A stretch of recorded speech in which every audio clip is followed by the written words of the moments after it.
Good afternoon, my name is Julie Sargent, and I'll be your instructor today for this short video on some hemodynamic monitoring concepts, specifically the pulmonary artery catheter, also known as the Swan Ganz.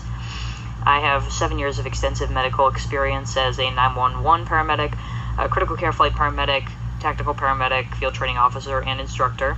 I'm currently serving in the U.S. Army as a combat medic, and we are actually out in the field this week, so I apologize for the poor video quality. Before we get started, I just wanted to share this quote with you. It's, you are not studying to pass the test, you're studying for the day when you're the only thing that stands between the patient and the grave. And this particular quote was one that I had found when I first began paramedic school many years ago, and I found it very powerful and meaningful for me because it became really true and really very real when I started working as a paramedic. So I know one of the biggest things with critical care is that it can often be dense and the concepts can be very complex. And so my goal with this video today is to try and teach some critical care concepts in a way that you'll be able to remember them and hopefully be able to utilize them in the real world when caring for your patient. So what is hemodynamics? So let's break down the word first. So the word heme means blood, and dynamics means movement. So hemodynamics is just the movement of blood. So why is that important? So basically, we know that blood must flow through all organs and tissues, and perfusion of blood brings oxygen to all of our vital organs and tissues, but it's also important for excreting end products of metabolism. Hemodynamics are also essential for us as clinicians because it's an excellent way for us to monitor our patient's stability. Okay, so first we're going to talk about non-invasive blood pressure. So this is referring to just when you take a manual blood pressure as part of your routine vital signs. Okay, so blood pressure is the cardiac output times systemic vascular resistance. So systemic vascular resistance is just the amount of resistance that the heart has to overcome in order to open the aortic valve and allow for blood to circulate to the rest of the body. This can also be known as afterload. So if you look at the picture here, we have a normal vessel, and then we have a constricted vessel in the middle and a dilated vessel on the right.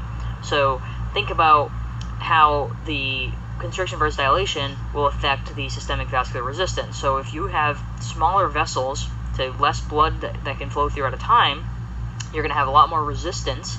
It's going to be a lot harder for the heart to pump out blood than it would be if your vessels were dilated, like they are on the right side here, and more blood's able to flow through a lot more easily. Okay, next we have mean arterial pressure. Okay, so MAP. The equation breakdown, if you just take a manual blood pressure, how you can figure out the MAP is you multiply the diastolic blood pressure times 2 plus the systolic blood pressure divided by 3. So the normal range for MAP is 70 to 110 millimeters of mercury. So when you're talking about MAP, you're looking at the average blood pressure for one cardiac cycle. Okay, so a MAP of at least 60 is necessary to provide perfusion to the coronary arteries, the brain, kidneys, etc. So I would say as a target goal, I usually aim for about 65. I say we want, for a really sick patient, we want at least a MAP of 65. Okay, like I said, normal range is about 70 to 110, but if we can aim for at least a MAP of 65, we know that they have at least a bare minimum of 60 to perfuse. So we just talked about non-invasive blood pressure. Now let's talk about, there's a lot of different invasive techniques that can be used to better monitor a patient's blood pressure and hemodynamic status. And so for this particular video, I focused on the pulmonary artery catheter, which is more commonly known as the Swan Ganz. And the biggest thing is, why would we introduce a pulmonary artery catheter? So the reason primarily is they're hemodynamically unstable.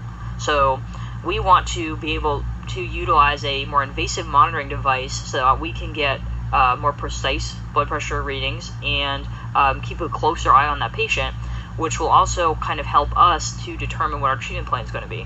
Other reasons would be if there's a diagnosis of a heart disease, or if you're evaluating the possibility of heart disease, if the patient is in shock, okay, or they're septic, they're really critical and unstable, we want to be able to better monitor them. what kind of information will the pulmonary artery catheter tell us? Well, it's going to tell us the cardiac output. It'll give us a comprehensive volume status and kind of give us a better idea as far as where the patient's at in regards to organ perfusion. Okay, so this picture here just shows you 3 different types of PA catheters. There is a 4-lumen, a 5-lumen, and a 7-lumen in this picture, and you'll notice the balloon tip on the far end, and I'll kind of explain how these work and the process here in just a moment. So when a PA catheter is inserted, it's initially inserted and advanced into the right atrium. So the first pressure that you're going to get is the right atrial pressure, which indicates that the catheter is in the right atrium. And you're going to see this waveform here. It has a low amplitude, and the normal range for the right atrial pressure is 2 to 6 millimeters of mercury. The right atrial pressure is sometimes used interchangeably with CVP, which is central venous pressure. However, the central venous pressure and RAP are essentially measuring the same thing.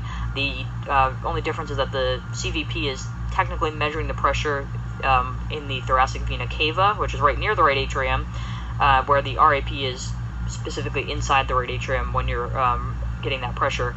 But for the most part, those pressures are usually pretty similar.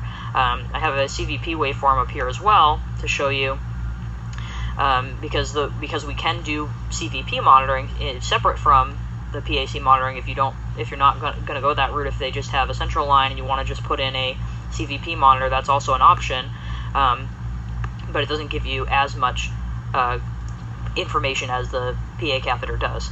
So the CVP wave is over here, and if you look, it matches up with the EKG wave above it. And so the first hump for the CVP wave is what we call the A wave, and if you look, it falls right under the PRI interval. And so we know our P wave is atrial depolarization, and so we have the A hump here is the atrial contraction.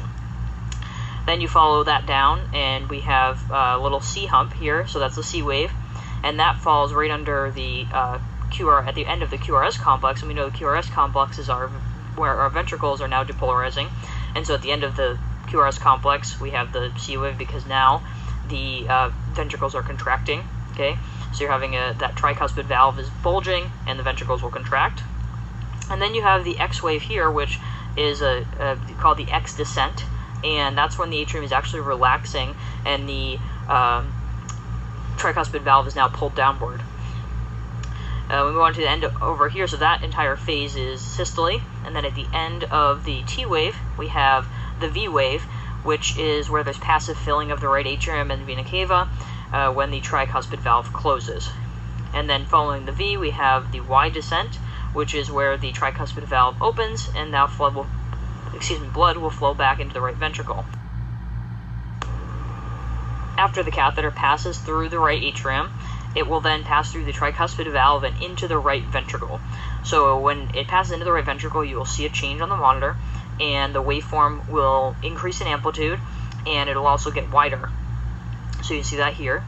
And your normal ranges for your right ventricular pressures are systolic about 15 to 30 and diastolic of 2 to 8 millimeters of mercury.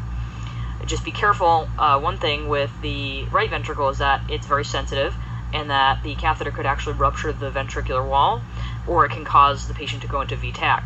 So always monitor your PA waveforms along with your EKG tracing, and ensure that the catheter isn't sitting in the ventricle. So even if you're not actively performing the procedure, this is really important knowledge for you to have, because if you're transporting a patient with a pulmonary artery catheter already in place and the catheter becomes dislodged, you're going to notice a waveform change, and then you're going to say, oh hey, look, maybe it became dislodged and now it's in the ventricle, and you're able to recognize that and then take appropriate action, so that way it doesn't stay sitting in the ventricle, because that could cause further harm to the patient. The PAC is then advanced through the pulmonic valve and into the pulmonary artery. So when it goes into the pulmonary artery, there will be another change in waveform, and the waveform decreases a little bit in amplitude, and then you'll notice a notch develop on the right-hand side, on the downslope of the right-hand side of each of the waveforms. and I blew it up over here, you can see there's a little notch, and that's called the dicrotic notch. And when you have a PA catheter in place, that indicates the closure of a pulmonic valve. So you may have heard dicrotic notch before in regards to art lines. However, it's a little bit different because that dicrotic notch is symbolic of the closure of the aortic valve. So don't get those two confused. Just kind of make mental note of that for the PACs, that at the dicrotic notch, that's the closure of the pulmonic valve. Your normal pressures for the pulmonary artery are going to be systolic about 15 to 25 millimeters of mercury and diastolic about 5 to 15 millimeters of mercury.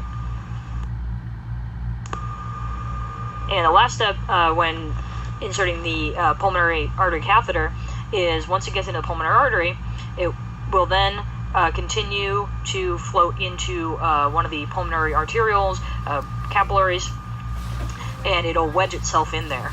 So because the balloon is still inflated at this time, so it'll wedge itself in there, and you'll see the change in waveform, and now you can obtain your wedge pressure.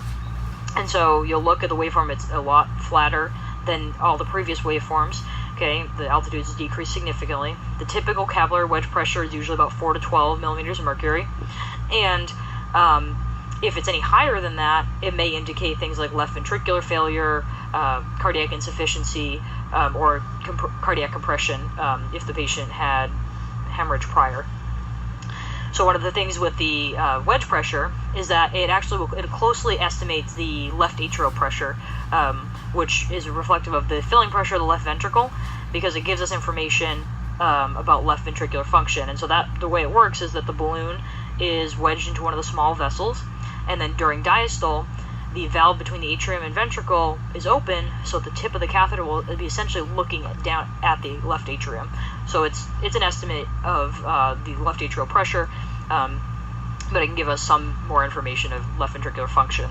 So after the wedge pressure is obtained, you will then deflate the balloon, and the catheter will float back into the pulmonary artery, where ideally it will stay, and you will go back to having that pulmonary artery waveform, which is your normal, where you want it to be. The other, like I said, mentioned before, the other waveforms are important to recognize. In the event of the catheter becoming dislodged, you would need to adjust accordingly. So one of the biggest transport considerations, of course, is that you want to make sure that your lines are secure before you prepare for transport, that they're sutured ideally, and that you mark how deep the catheter is in place, so that way if it does become dislodged, you can recognize that. And always obtain a chest x-ray after placing a pulmonary artery catheter. And again, even if you're not the one placing it, and you're transporting a patient from one facility to another, always make sure you have the chest x-ray to bring with you to confirm placement. And on the chest x-ray, you can actually see on this one here that the pulmonary artery catheter is in place, and the ideal placement is approximately 2 centimeters left of the mediastinal border. So if you look here, and this is the left-hand side of the x-ray, and the PAC is just about 2 centimeters to the left of that mediastinal border. And then there's a picture here over to the right showing that another picture of the PAC in place in the heart. And the last slide that I have here is showing how your PAC can actually be affected by a patient's breathing. So if you look here, you have the tracing at the top. You have a normal tracing, and then all of a sudden the waveform is actually being pushed up. So that would be an example of something that would happen if the patient was receiving positive pressure ventilation. Then if you look at the second one down here, this is for a patient who's spontaneously breathing on their own, and the waveform will actually, during exhalation, it'll be normal, and then it'll actually get pulled downward during inhalation. So this is an important note, so that way, if this does happen, when you are measuring your pressure, always take the pressure at the end of the exhalation, so that way you don't get false readings based on the pull down from the inhalation. And it looks like that's all we have time for today, but I hope you enjoyed the video and learned something from it that you can hopefully take to use in the real world with real patients. And if you have any questions, feel free to reach out to me at any time. Thank you.